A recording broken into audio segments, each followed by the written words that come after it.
Hey there, and welcome to this explainer. Today, we're looking at something absolutely fascinating. I'm going to show you how a simple kitchen scrap, the kind of stuff we literally toss out without a second thought, can actually transform into a thriving, beautiful plant. Seriously, think about it for a second. What happens to the part of the pineapple you throw away? Usually, it just goes straight into the trash or the compost bin, right? But what if I told you that discarded, spiky top can grow into an entire new plant right in front of your eyes? It sounds like magic, I know, but it's just pure biology. And the best part? It's completely accessible to you right now, right in your very own kitchen. So here's our roadmap for this explainer. We'll start with number 1, the kitchen scrap secret. Then 2, crown preparation. 3 is rooting in water. 4 is soil transfer. And finally, number 5, the final harvest. All right, let's kick things off with section 1, the kitchen scrap secret, hiding in plain sight. Okay, let's dive into this. We really need to reframe how we look at that discarded pineapple crown. It's not trash. It's literally a living thing packed with potential. And honestly, this is genuinely one of the simplest regrowing projects in the entire plant world.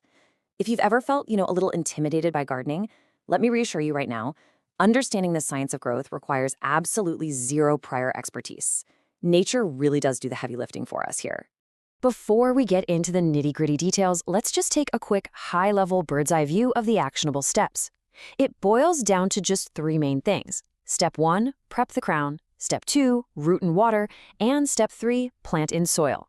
That's really the whole shebang. It just goes to show how brief, straightforward, and totally accessible this whole journey is for anyone just starting out. Moving right along to section 2, crown preparation, the first tactical steps. Okay, so these are the very first tactical steps you're going to take, focusing on the immediate physical actions required right there on your kitchen counter. Imagine you've got a fresh pineapple sitting on your cutting board.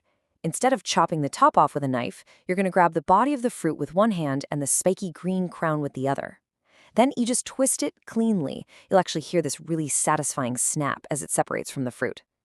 Next, simply strip away the lower leaves to reveal a small ring of woody tissue at the base. Once that's exposed, you just set it aside to dry out. As our source material beautifully summarizes, twist it off, strip the lower leaves, and let it dry for a few days. That is all it takes to begin. I absolutely love this quote because it really hits the nail on the head regarding how incredibly low effort this initial prep truly is. You're literally just letting it sit there for a couple of days to heal over, just to make sure it doesn't rot later on. Now, to set you up for success, let's map out the timeline of this growth to help manage your expectations. When you're a beginner, it really helps to understand the pacing of the plant's life cycle. So we're looking at days for drying the crown, weeks for roots to appear in water, and then months for it to fully mature in the soil. It is a bit of a waiting game, a real lesson in patience, but as you're going to see, the payoff is absolutely worth it. And that brings us to section 3, rooting in water, or as I like to call it, the waiting game. This is the second core step of our process. And honestly, this is where the real magic of biology starts happening just beneath the surface. So after your crown has dried for a few days, you're going to take it and submerge just that woody base into a clear glass jar of water. Picture this. You've got that spiky green crown suspended over a simple glass jar, sitting on a windowsill bathed in warm, golden kitchen light.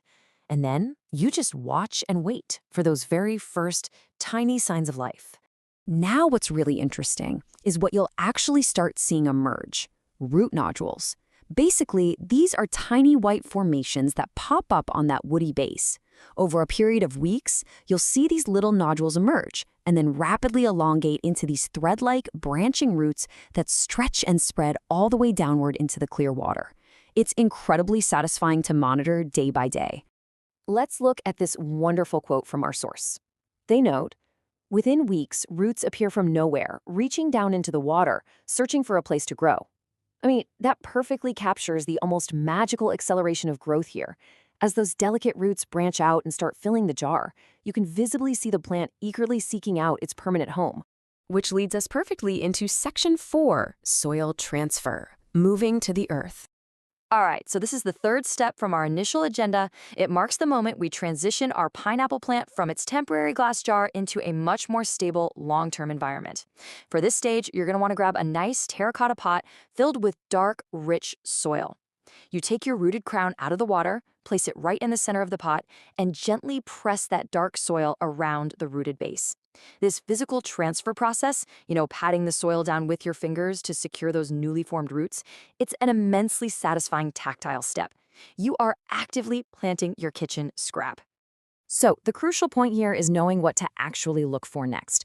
Once it's settled in the soil and bathed in bright natural light, maybe near a sunny window or under a bright greenhouse-style light, you're going to see some clear visual indicators of success. You'll notice fresh, bright green, spiky leaves starting to emerge, a tight rosette will begin to unfurl rapidly from the very center of the crown, and overall you'll see the plant visibly grow much taller and a lot fuller. To emphasize this dramatic change, our source points out once it is rooted, the crown sends up leaf after leaf, and within months, it looks like a completely different plant. And that really is the beauty of this beginner project. You aren't just sustaining a piece of fruit, you're triggering this massive, completely visible transformation over the span of just a few short months. Finally, we arrive at section 5, the final harvest, the full circle payoff. Okay, so we've gone from prep to water to soil, and now we get to reveal the ultimate reward for this incredibly simple step-by-step project. I want you to picture this stunning result.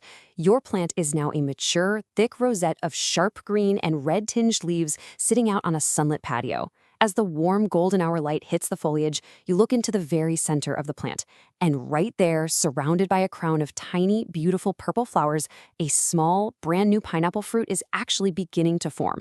It's truly cinematic to witness in real life. And this brilliantly illustrates our core takeaway today. Quote, "From a piece of kitchen waste to a plant that grows its own fruit, nature recycles better than we do."